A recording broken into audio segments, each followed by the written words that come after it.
Peace. This is Waz for Waz Words Media, and tonight, it's a big night in New York. We have the Yankees starting their ALCS matchup against the Astros, and you have the New York Knicks making their season debut. Now, as I said before, Yankees, Astros is the series I wanted. I did not want to play the Mariners because the Mariners, as you saw, the they were pummeling the Astros at one point. They were pummeling the Astros, but they were too young.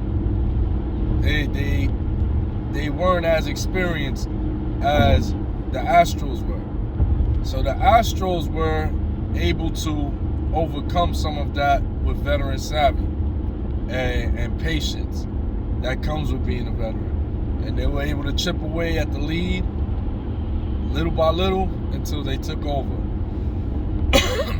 But the Yankees, on the other hand, this is a hated rivalry.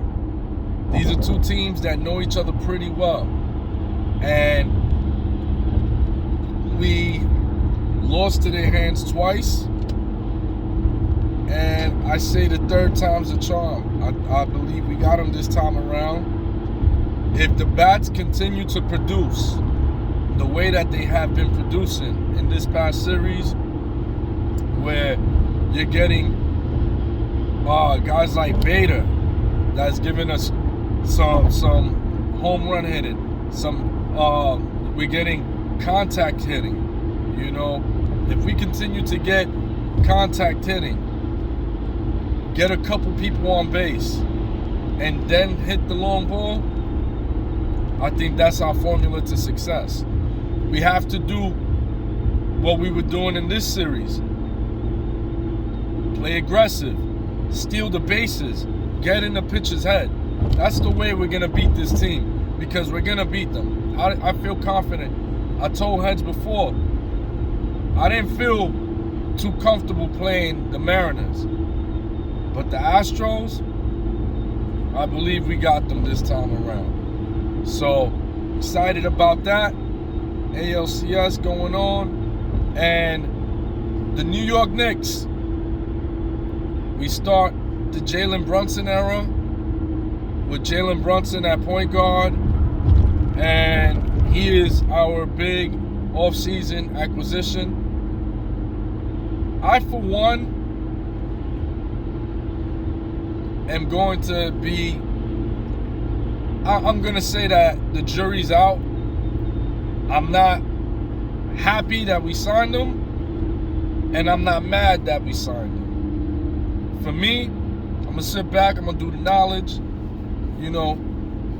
court's in session, the jury's out, and we're going to see, was this a good signing or not? Because honestly speaking, when you have a guy like DeJounte Murray, who is young, an all-star, who averages practically a triple-double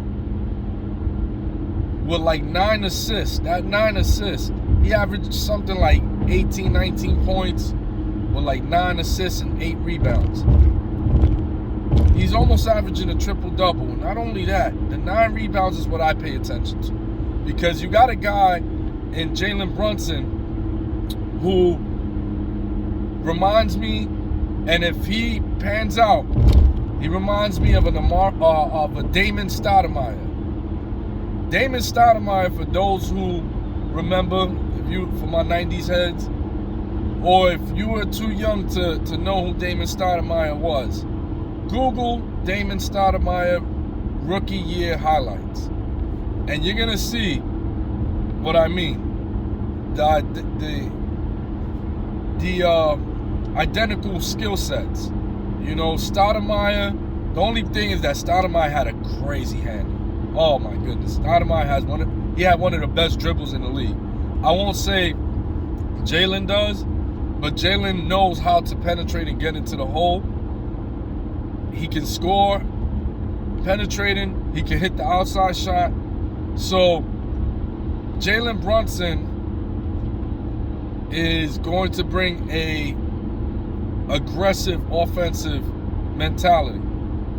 I kind of wanted somebody that could set up the offense, that could take the ball out of Julius Randle's hands and set him up offensively. Somebody that could set up RJ Barrett. RJ Barrett has not had a pure point guard, a passing point guard yet to play with that can set him up. So I think Brunson's more of a score first type point guard.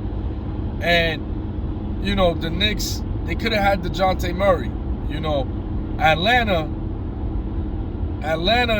basically got DeJounte Murray for some lemon pepper wings and Danilo Gallinari.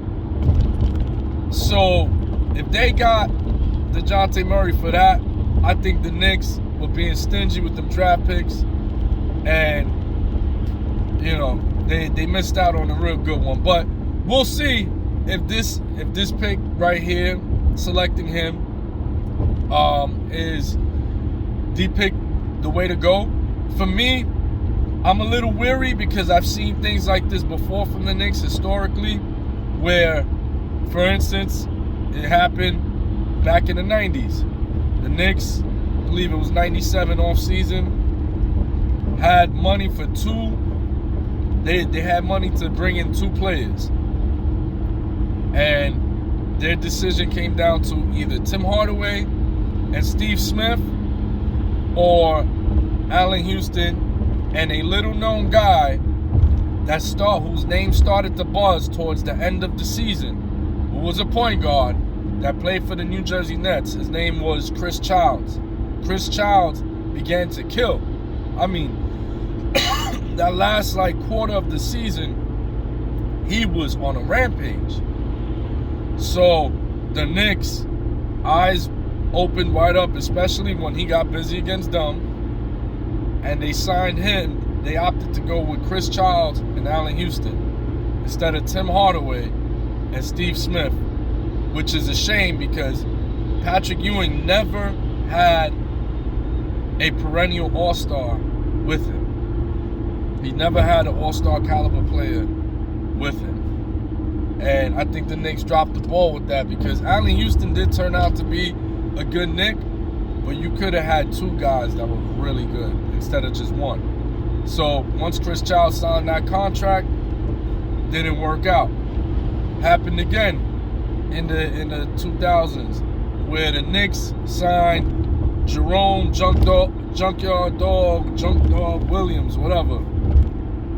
And Junkyard Dog he was good in the postseason. He was good, you know, at the end of the season, had a few good games. He was killing. He was averaging something like 17 points, 15 rebounds. The Knicks signed him in the offseason, and that Junkyard Williams never played for the Knicks. That version of him never showed up. So that's why I feel a little weary about somebody who we got the playoffs as the sample size, and we don't have a full 82 to be like, oh, this dude, you know, was the truth. But we'll see, you know. Jury's out. We'll see what he produces as a Knick.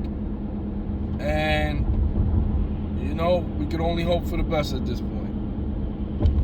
So I'm Wise for Wise Words Media. Let's go Knicks. Let's go Yankees. Let's get these wins. Peace.